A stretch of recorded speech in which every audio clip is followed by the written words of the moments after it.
মোশাররফ মুসলমান কেরাম, আমরা যারা এখানে আছি আমরা তো অবস্থান নিয়েছি, আশেপাশের মসজিদ থেকেও মুসল্লিয়ান কেরাম আসছেন এবং অনেক ওলামায়ে কেরামকে আহ্বান করা হয়েছে, অনেক ওলামায়ে কেরাম আসছেন।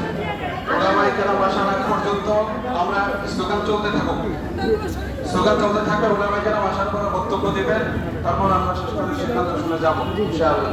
স্লোগান চালান।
আলহামদুলিল্লাহ, আপনারা সকলে জানেন এই বাংলা